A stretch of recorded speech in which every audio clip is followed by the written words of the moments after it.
everyone! Welcome to Kairos Moments. My name is Bel Miranda. Kumusta po ang lahat? Thank you so much for supporting our YouTube channel as well as sa ating TikTok account. Ngayon din po sa ating Facebook page. Maraming salamat po.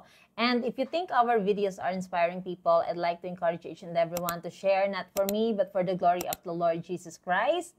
And for this episode, I am excited again to share another testimony. But let me share first this verse with you.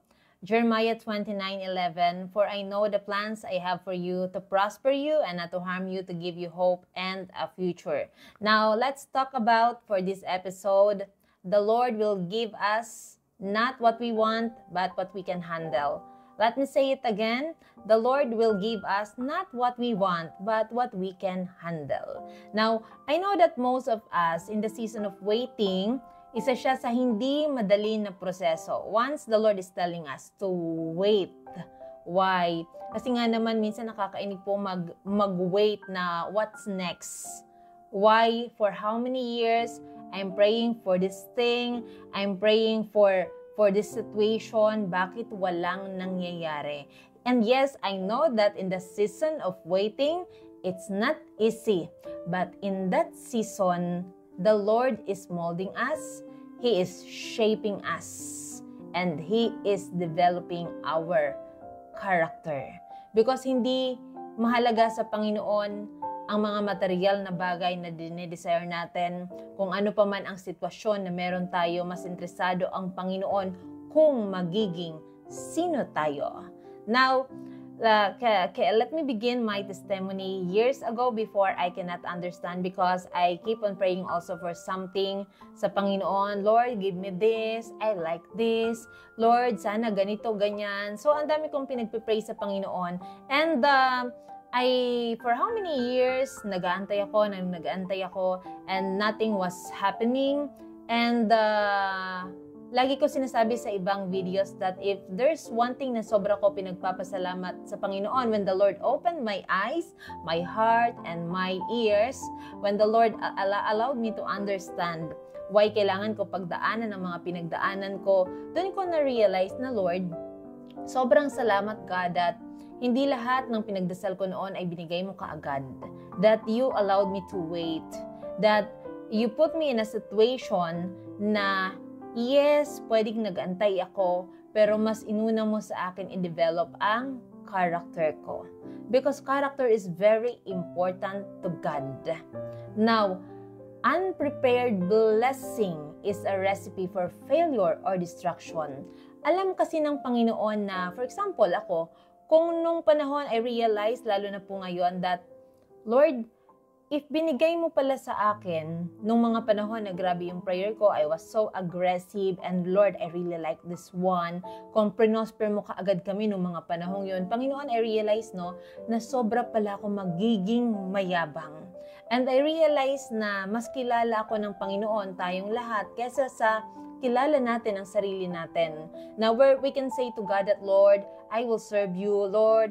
I will always be in church. I will attend ganito, ganyan. I will honor you with everything that I have. Pero alam ng Panginoon yung future. And what is important to God is He wants us to be rooted in His perfect love. Alam ng Panginoon na kung ako noon, siguro pinagpala, tapos ang karakter ko talagang hindi pa niya masyadong in-establish, very shallow. Alam niya na grabe, yung karakter ko sobra sigurong malalayo sa Kanya. So, makikita natin na to those who are waiting right now and asking God, Lord, bakit hindi pa po mo binibigay? I keep on doing this. And sometimes, by the way, bantayan niyo po ito. Very important sa Panginoon ang salitang ready. Because pwedeng, lagi ko ito sinasabi that the blessing of the Lord is so ready.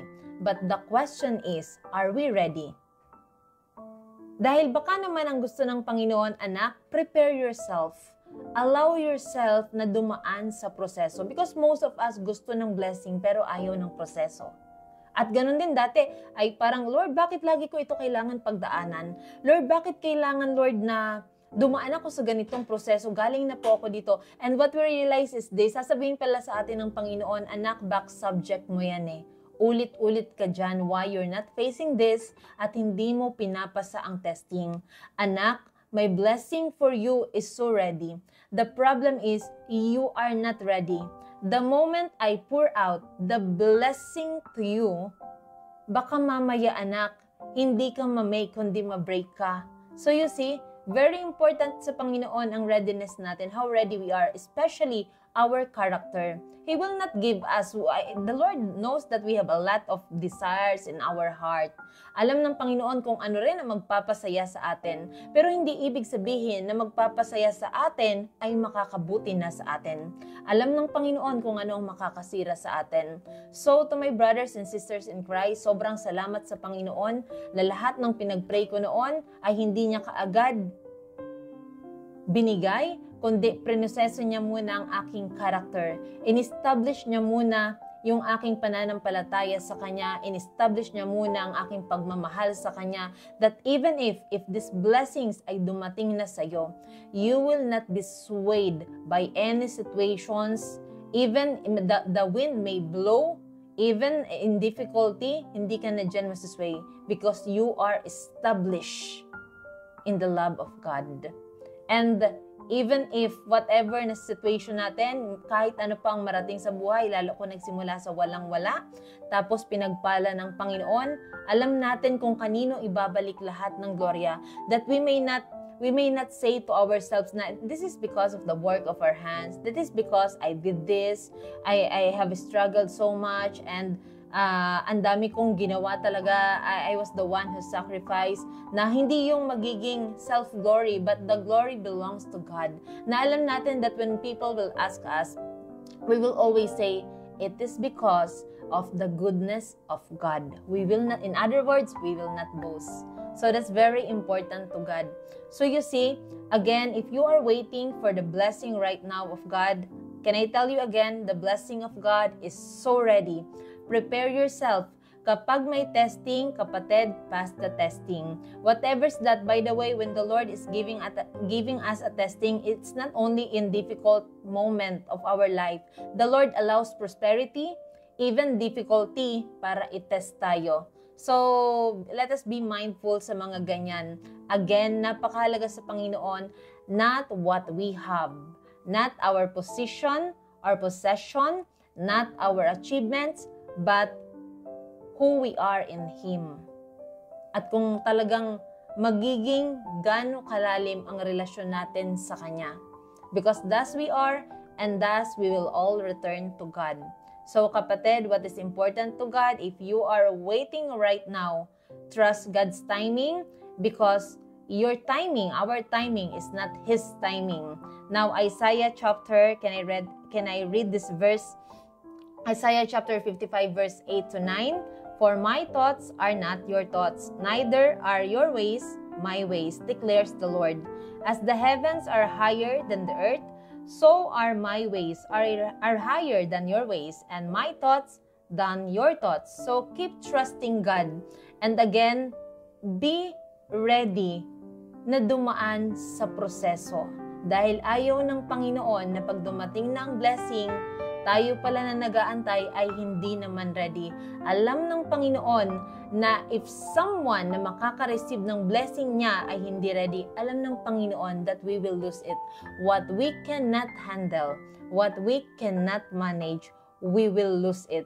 So let us always be responsible steward of the things na pinagkakatiwala sa atin ng Panginoon. Katiwala lang po tayo. At lahat ng meron dito sa mundo, lahat ay galing sa Panginoon. Kaya pag pinagkatiwalaan tayo ni Lord, make sure that we are ready. So, if hindi pa binibigay, it is because the Lord is protecting us. It is a protection of God.